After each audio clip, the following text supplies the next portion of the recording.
안녕하세요. 사연을 시작하기에 앞서 구독과 좋아요 부탁드려요. 감사합니다. 사연 시작해 볼게요. 결혼한 지 5년이 지났을 무렵 저는 시어머니와 함께 살게 되었어요. 당시 시어머니께서는 혼자 사시기에 건강상 문제도 있고 해서 자연스럽게 저희 집으로 모시게 되었죠. 처음엔 힘들까봐 걱정도 했지만 시어머니께서는 제가 생각했던 것과는 완전히 달랐어요. 시어머니는 오히려 제게 더 많이 신경 써주셨어요. 제가 아침에 일어나면 이미 식사 준비를 다 해놓고 계셨고 집안일도 함께 나누어서 하셨죠.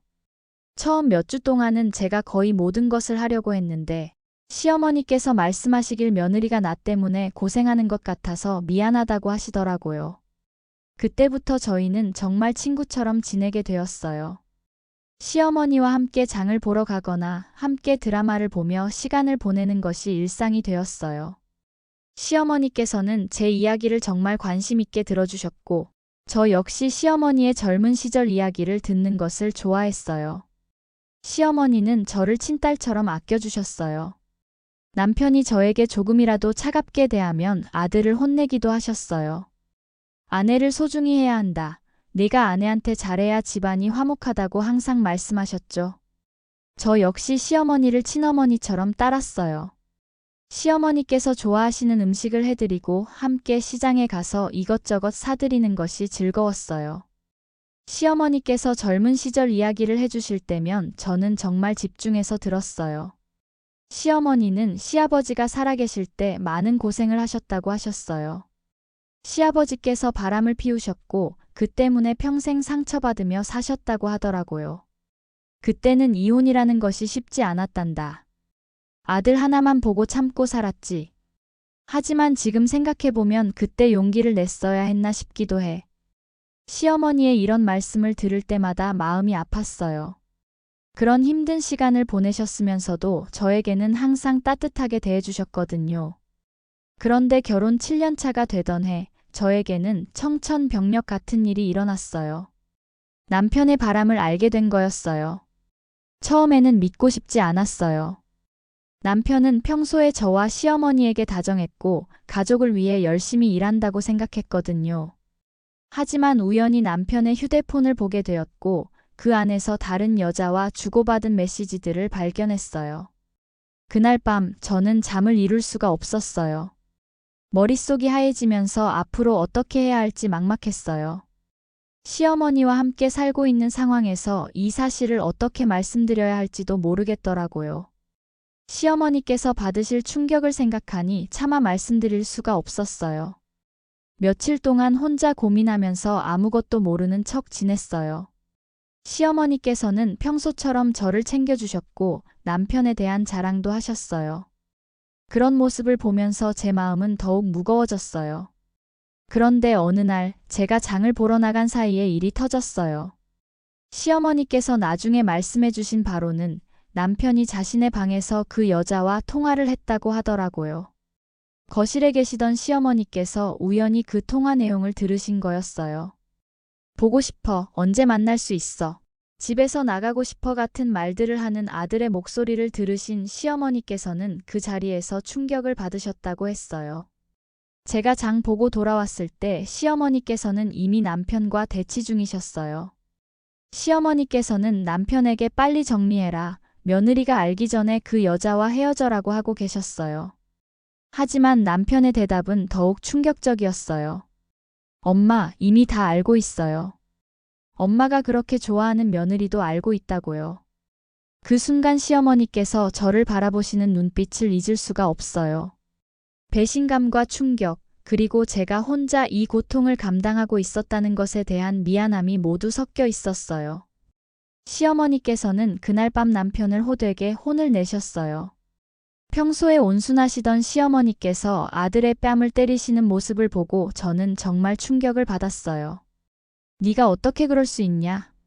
너희 아버지가 바람펴서 엄마가 평생 힘들어하는 것을 보면서 자랐으면서 너가 어떻게 네 아버지와 똑같은 짓을 할 수 있어? 시어머니께서는 그날부터 매일 아들을 붙잡고 정신 차리라고 하셨어요.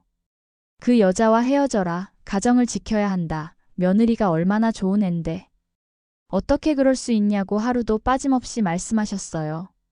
시어머니께서는 밤마다 잠을 못 이루셨어요. 새벽에 일어나 보면 거실에서 혼자 앉아 계시는 모습을 자주 봤어요. 내가 그 아이를 잘못 키웠나? 라고 중얼거리시면서요. 시어머니는 식사도 제대로 안 하셨어요. 예전에는 저와 함께 요리하는 것을 즐기셨는데 그 후로는 입맛을 잃으신 것 같았어요. 밥이 넘어가지 않는다, 속이 쓰리다고 하시면서 겨우 몇 숟가락만 드셨어요. 하지만 남편의 대답은 시어머니를 더욱 절망시켰어요. 처음에는 실수였다, 다시는 안 그러겠다고 하더니 나중에는 아예 뻔뻔해졌어요. 엄마는 몰라요. 나는 그 사람을 사랑해요. 헤어질 수 없어요. 그 말을 들었을 때 시어머니의 얼굴이 새하얗게 질리는 것을 봤어요. 시어머니께서는 그날 밤 혼자 방에서 우셨어요. 저는 문 앞에서 시어머니의 흐느끼는 소리를 들으며 같이 울었어요. 내가 뭘 잘못했을까? 내가 뭘 잘못했기에 이런 아이로 키웠을까? 시어머니께서는 자책하며 밤새 우셨어요. 다음 날 아침 시어머니의 눈은 퉁퉁 부어 있었고 얼굴은 10년은 늙으신 것 같았어요. 시어머니께서는 그 후로 많이 바뀌셨어요. 아들에 대한 기대를 완전히 접으신 것 같았어요. 예전에는 아들 자랑을 많이 하셨는데 그 후로는 아들 이야기를 거의 안 하셨어요. 오히려 저에게 더 많이 의지하셨죠. 내가 살면서 가장 부끄러운 순간이다. 내 아들이 이런 아이였다니. 시어머니께서는 자주 이런 말씀을 하셨어요. 아들에 대한 자랑스러움이 모두 부끄러움과 실망으로 바뀌신 것 같았어요. 더 견디기 힘든 것은 시어머니께서 주변 사람들에게 얼굴을 들 수 없어 하신다는 것이었어요. 동네 사람들이나 친구들을 만나기도 꺼려 하셨어요. 남편은 집에 들어와도 시어머니와 제대로 대화하지 않았어요. 시어머니께서 말을 걸어도 건성으로 대답하거나 아예 무시하기도 했어요. 시어머니께서 그 여자와 헤어져라고 하면 엄마는 상관하지 마세요 라고 퉁명스럽게 대답했어요. 시어머니께서는 아들이 자신을 무시하고 외면하는 것에 더욱 상처받으셨어요. 시어머니는 점점 기력을 잃어가셨어요. 아들에 대한 실망과 스트레스가 몸에도 영향을 미치기 시작했어요. 혈압이 오르고 잠도 제대로 못 주무시고 식욕도 잃으셨어요. 병원에 모시고 가면 의사 선생님께서도 스트레스를 많이 받으신 것 같다고 하셨어요. 시어머니께서는 그 후로 저에게 이혼을 권하셨어요. 이렇게 살면 지옥이다. 한 살이라도 젊을 때 새 인생을 시작해라라고 말씀하시면서요. 하지만 저는 시어머니를 두고 갈 수가 없었어요. 시어머니께서는 제가 없으면 혼자 계셔야 했고 건강도 점점 나빠지고 계셨거든요. 시간이 지나면서 시어머니의 건강은 더욱 악화되었어요. 당뇨병에 고혈압까지 있으셨는데 아들에 대한 실망과 스트레스 때문인지 병세가 급격히 나빠지셨어요. 어느 날부터는 걷기도 힘들어 하셨어요. 저는 시어머니를 병원에 모시고 다니며 더욱 세심하게 돌봤어요. 남편은 여전히 일이 바쁘다는 핑계로 집에 늦게 들어왔고 시어머니가 아프다고 해도 엄마 좀 잘 봐달라는 말만 저에게 했어요. 시어머니 간병은 오롯이 제 몫이었어요. 시어머니께서는 아들이 자신의 병간호는 커녕 관심도 보이지 않는 것에 깊이 상처받으셨어요. 내가 죽어야 정신을 차리려나? 시어머니께서 이렇게 말씀하실 때마다 제 마음도 찢어졌어요. 시어머니는 아들이 다른 여자에게만 신경 쓰고 자신은 돌보지 않는 것에 절망하셨어요. 그런데 아이러니하게도 그 시간들이 저에게는 시어머니와 더욱 가까워지는 계기가 되었어요. 시어머니와 저는 서로에게 위안이 되었어요. 시어머니는 배신한 아들 대신 저를 친딸처럼 여기셨고 저 역시 바람피운 남편보다 시어머니가 더 소중해졌어요. 시어머니께서는 자신 때문에 제가 이혼을 못한다고 생각하시고 항상 미안해하셨어요. 네가 나 때문에 고생한다. 나만 없으면 너도 자유로워질 텐데라고 말씀하시면서도 한편으로는 그래도 네가 있어서 다행이다. 너만이 진짜 내 가족이다라고도 하셨어요. 시어머니께서는 아들에 대한 배신감과 실망감을 저에게 토로하시기도 했어요. 내가 그 아이를 어떻게 키웠는데? 결국 지 아버지를 닮았구나. 그 아이는 나를 이렇게 버리는구나라고 하시며 눈물을 흘리셨어요. 저는 그런 시어머니를 보면서 더욱 마음이 아팠어요. 아들의 배신으로 인해 마음의 병까지 얻으신 것 같았거든요. 시어머니는 점점 아들에 대한 기대를 접으시고 오히려 저에게 더 많은 사랑을 주셨어요. 어머니, 그런 말씀 마세요. 저는 어머니와 함께 있는 것이 좋아요. 저는 진심으로 그렇게 생각했어요. 시어머니는 제게 돌아가신 친정 어머니만큼 소중한 존재가 되어 있었거든요. 남편이 저를 배신했지만 시어머니만큼은 저를 끝까지 사랑해 주셨으니까요. 하지만 시어머니의 병세는 점점 악화되었어요. 저는 정말 절망적이었어요. 시어머니는 제게 마지막 버팀목 같은 존재였는데 그분마저 저를 떠나신다고 생각하니 견딜 수가 없었어요. 시어머니께서는 임종 직전까지도 저를 걱정하셨어요. 내가 죽으면 너도 이제 새로운 삶을 살아라. 더 이상 내 아들 때문에 네 인생을 낭비하지 말아라. 라고 말씀하시면서요. 저는 시어머니의 손을 꼭 잡고 끝까지 곁에 있었어요. 시어머니께서 돌아가신 후 저는 정말 많이 울었어요. 장례 준비부터 모든 것을 제가 했어요. 장례가 끝난 지 일주일 정도 지났을 때 남편이 저에게 말했어요. 내가 바람 피는 거 알면서도 엄마 모셔준 건 고마워. 유산 받으면 적당히 챙겨줄게. 이혼하자.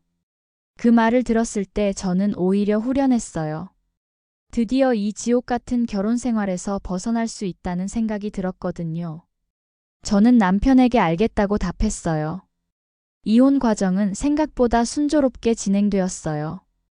남편은 시어머니의 유산을 상속받고 그중 일부를 저에게 주겠다고 했고, 저는 더 이상 이 사람과 엮이고 싶지 않아서 그냥 동의했어요.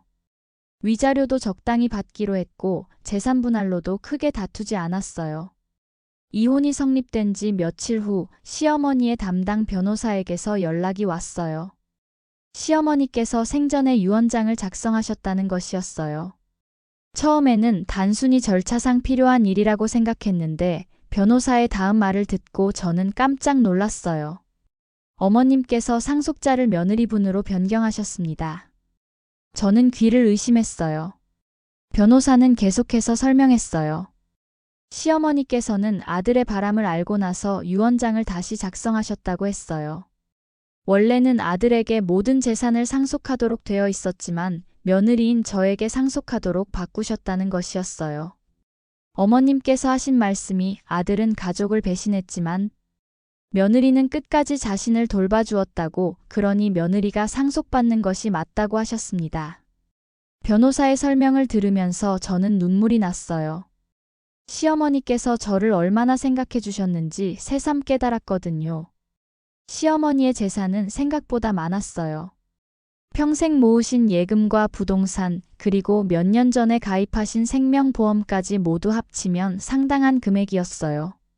변호사는 법적으로 아무런 문제가 없다고 했어요.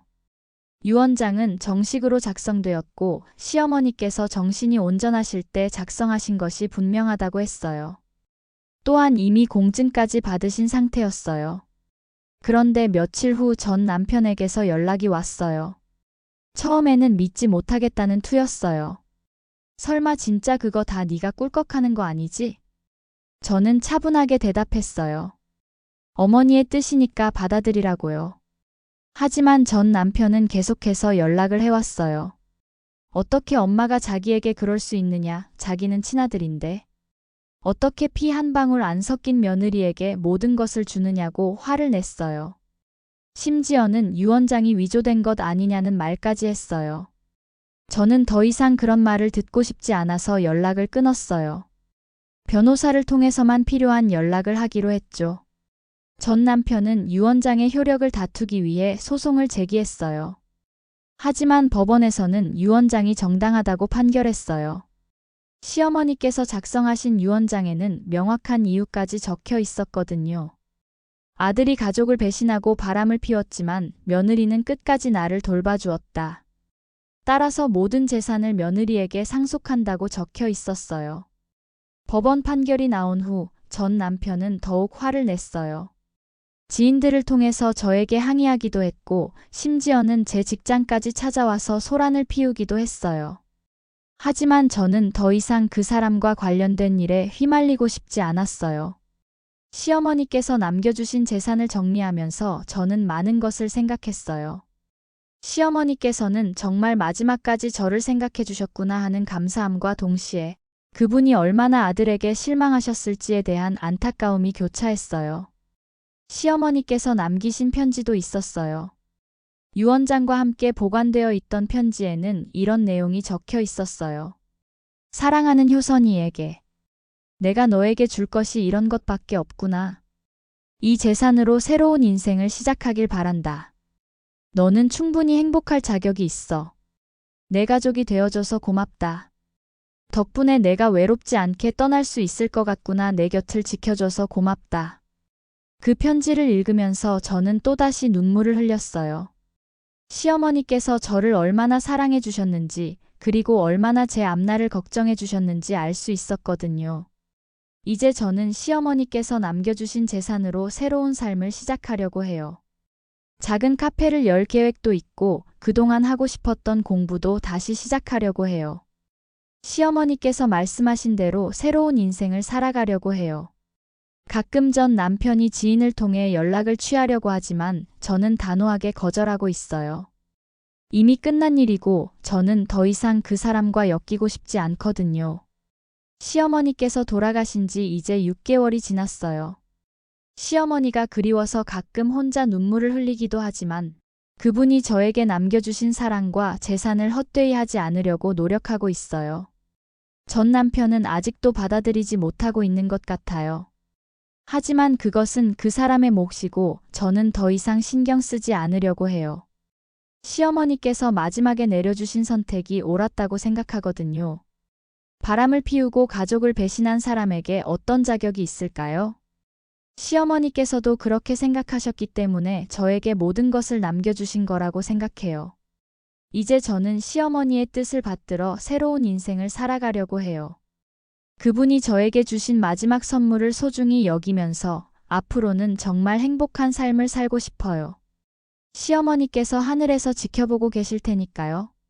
제 긴 이야기를 끝까지 들어주셔서 감사합니다.